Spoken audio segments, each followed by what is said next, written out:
पर चलना होगा। आदित्य पश्चिम की ओर जाने वाली डाली पर चढ़ने लगा।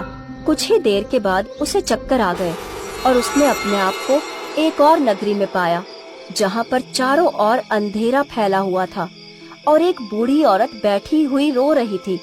आदित्य उस बूढ़ी औरत की ओर देखकर बोला, क्या हुआ, तुम रो क्यों रही हो? हमारी नगरी का एक राजा राक्षस की कैद में है। वो राक्षस एक शेर की शक्ल में है। जब तक हमारे नगर का राजा आजाद नहीं होगा, तब तक हमारे नगर में अंधेरा ही रहेगा। तो क्या इस नगरी में कोई नहीं है जो राक्षस का मुकाबला कर सके? नहीं, शेर के रूप में राक्षस का मुकाबला केवल एक मनुष्य ही कर सकता है। तो क्या यहाँ पर मनुष्य नहीं रहते? हालांकि आप तो मनुष्य की तरह ही दिखाई दे रही हैं। मनुष्य तो पृथ्वी लोक पर रहते हैं, हमारी नगरी तो पेड़ की डाली के ऊपर है। मुझे बताइए, आखिर वो राक्षस कहाँ मिलेगा जो कि शेर की शक्ल में है? मैं उसका मुकाबला करूंगा। बूढ़ी औरत आदित्य को एक खंडर के पास ले गई। आदित्य ने देखा कि उस खंडर के अंदर एक व्यक्ति सलाखों के अंदर कैद था और एक शेर बाहर खड़ा हुआ था। अचानक उस शेर ने आदित्य के ऊपर हमला कर दिया। आदित्य ने शेर को पकड़कर बुरी तरह से खंडर की दीवार पर दे मारा। अचानक वो शेर राक्षस में परिवर्तित हो गया और उसके शरीर में आग लग गई। अजीब बात है, मेरे अंदर इतनी शक्ति कहाँ से आ गई कि मैंने एक शेर को उठाकर खंडर की दीवार पर दे मारा। अवश्य ही ये शक्ति मुझे उस विचित्र नगरी के राजा ने दी है, जो मुझे दिखाई नहीं दी थी, परंतु मैंने महसूस की थी। अचानक उस नगर में रोशनी फैल गई और वो सलाखें गायब हो गई। सलाखों के अंदर मौजूद व्यक्ति तुरंत बाहर आकर खुश होते हुए आदित्य से बोला, मैं इस विचित्र नगरी का राजा हूँ। वर्षों से ये दानव शेर की शक्ल में यहाँ मुझ पर नजर रखे हुए था। तुमने मेरी मदद की है, मैं भी तुम्हारी मदद करूंगा। मैं तुम्हें कुछ शक्तियाँ दूंगा। वो शक्तियाँ तुम्हें दिखाई नहीं देंगी, परंतु तुम उसे महसूस करोगे। जादूगर से मुकाबला करने के लिए वो शक्तियाँ तुम्हारे बहुत काम आएंगी। तुम्हें उस जादूगर का मुकाबला करने के लिए उस वृक्ष के उत्तर दिशा की ओर जाना होगा।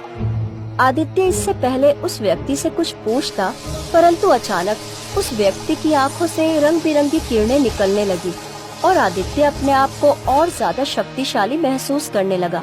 अगले ही पल आदित्य ने अपने आप को फिर से उसी वृक्ष पर पाया। आदित्य तुरंत उत्तर की ओर जाने वाली डाली के ऊपर चलने लगा। अगले ही पल आदित्य को चक्कर आ गए और उसने अपने आप को उसी किले के अंदर मौजूद पाया, जिस किले को वो अपने सपने में देखता था।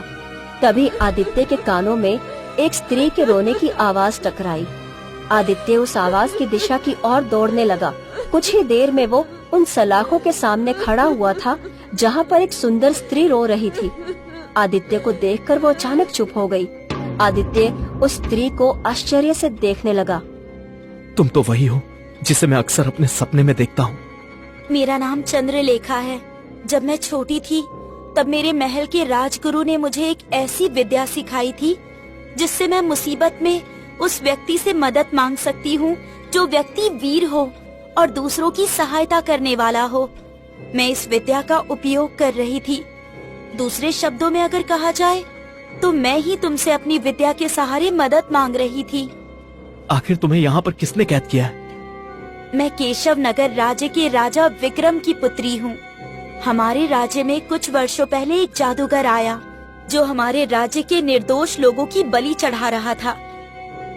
जब ये बात मेरे पिता को पता चली, तब उन्होंने जादूगर को अपमानित करके राज्य से धक्के देकर बाहर निकाल दिया।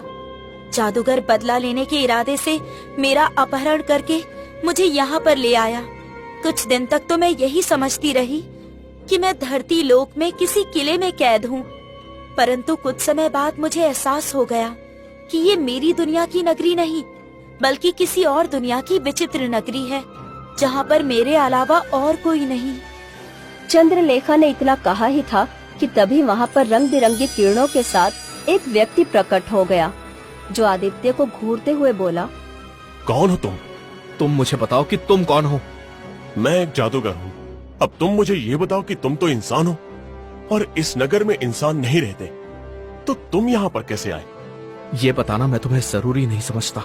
मैं बस इतना जानता हूँ कि मैं इस सुंदर स्त्री को तुम्हारी कैद से आजाद करवाने आया हूँ। ये सुनकर जादूगर जोर जोर से हंसते हुए बोला, तुम्हें लगता है कि तुम मेरा मुकाबला कर सकते हो? तुम शायद मुझे जानते नहीं कि मैं कितना शक्तिशाली जादूगर हूँ। जरूर तुम उस विचित्र पेड़ के पास से आए होगे और उस विचित्र पेड़ की डाली पर चढ़ गए होगे, जिससे तुम यहाँ पर आ गए। मगर तुम नहीं जानते कि उस विचित्र पेड़ पर पूरब और पश्चिम की ओर 2 डालियां और जाती हैं, जहाँ पर 2 और विचित्र नगरी हैं। मैंने उन विचित्र नगरी के लोगों का भी जीना हराम कर रखा है। ये सुनकर आदित्य सब कुछ समझ गया और मुस्कुराते हुए जादूगर से बोला, मैं सबसे पहले पूरब की ओर जाने वाली डाली पर गया था और एक विचित्र नगरी में पहुंच गया। वहां के राजा को तुमने अपनी जादू की शक्ति से मगरमच्छ बना दिया था। मैंने उसे आजाद करवाया और उसने मुझे शक्ति दी। उसके बाद मैं उस घने वृक्ष की पश्चिम की ओर जाने वाली डाली की ओर गया। मैं उस डाली के रास्ते एक विचित्र नगरी में पहुंच गया, जहां पर अंधेरा था। उस नगरी के राजा को तुमने अपनी जादू की शक्ति से कैद किया था और अपने साथी राक्षस को एक दानव के रूप में वहां पर बिठा रखा था।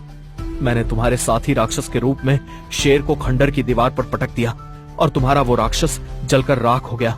उस नगरी के राजा ने भी मुझे शक्ति दी। उसके बाद मैं सीधे तुम्हारे पास आया हूँ। ये सुनकर जादूगर क्रोधित होते हुए बोला, इसका मतलब उन दोनों विचित्र नगर के राजा ये समझते हैं कि वो अपनी शक्ति एक मनुष्य को देकर मुझे खत्म कर सकते हैं। देखो, मैं वहां पर इत्तेफाक से पहुंचा था और ना ही मैंने उनसे कोई शक्ति मांगी थी। मैं तो ये तक नहीं जानता कि मेरा सामना तुमसे होगा। मैं तो बस इस सुंदर स्त्री को आजाद कराने की नीयत से और अपने सपने के रहस्य को जानने के लिए उस वृक्ष पर चढ़ा था। अगर वो दोनों डालियों की वजह से मुझे शक्ति नहीं मिलती, तब भी मैं अपनी वीरता के बल पर तुमसे मुकाबला करता। ये सुनकर जादूगर पूरी तरह से आक्रोशित हो गया। अचानक वो अपना हाथ आड़ी टेढ़ी दिशाओं में घुमाने लगा। तभी अचानक आदित्य की आंखों से रंग बिरंगी किरणें निकलकर जादूगर के शरीर पर पड़ने लगी।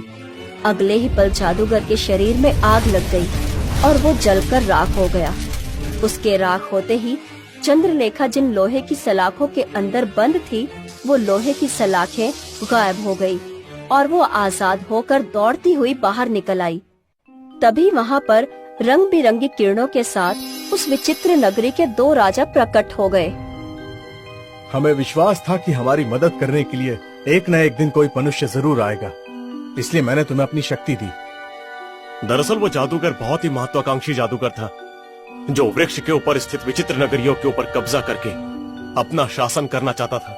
पहले उसने अपनी जादू की शक्ति के जोर पर पेड़ के ऊपर स्थित 2 विचित्र नगरों पर कब्जा करना चाहा, मगर वहां के राजा ने, यानी कि हम दोनों ने इनकार कर दिया और उसके बदले की भावना ने एक राजा को मगरमच्छ में परिवर्तित कर दिया और दूसरे राजा को सलाखों में बंद कर दिया और उस नगर में अंधेरा फैला दिया।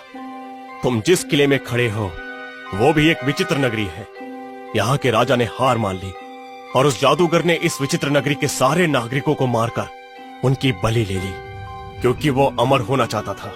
अगर वो तीनों विचित्र नगर के नागरिकों की बलि लेने में कामयाब हो जाता तो उसके बाद वो अमर होकर पृथ्वी लोक में जाकर तबाही मचा देता, लेकिन तुम्हारी वजह से ऐसा संभव नहीं हो सका। अब तुम राजकुमारी चंद्रलेखा को यहाँ से लेकर जा सकते हो, क्योंकि ये तुम्हारी दुनिया की नगरी नहीं है। अचानक चंद्रलेखा और आदित्य ने अपने आप को उस पेड़ के नीचे खड़ा हुआ पाया। आदित्य तुरंत चंद्रलेखा को गंगाताई के पास लेकर पहुंच गया। गंगाताई रहस्यमय अंदाज में आदित्य से बोली, मैंने कहा था ना कि तुम्हारा सपना बहुत ही विचित्र सपना है। कभी कभी हमारे सपने हमसे बड़े बड़े कार्य करवाते हैं। आदित्य, अब तुम राजकुमारी चंद्रलेखा को उनके पिता के पास सौंपाओ। आदित्य ने ठीक वैसा ही किया। आदित्य चंद्रलेखा को लेकर राजा विक्रम के पास पहुंच गया। राजकुमारी चंद्रलेखा अपने पिता को आदित्य की सारी बहादुरी बताने लगी। राजा विक्रम आदित्य की ओर देखकर मुस्कुराते हुए बोला, मैंने तो हार मान ली थी। मुझे लगा था मैं अपनी पुत्री को दोबारा जीवन में कभी नहीं देख पाऊंगा, लेकिन तुम्हारी वजह से मुझे मेरी पुत्री वापस मिल गई। मैं अपनी पुत्री का विवाह तुमसे करूंगा और मैं तुम्हें अपने राज्य का राजा बनाने की घोषणा करता हूँ। आदित्य का विवाह राजकुमारी चंद्रलेखा से संपन्न हो गया और आदित्य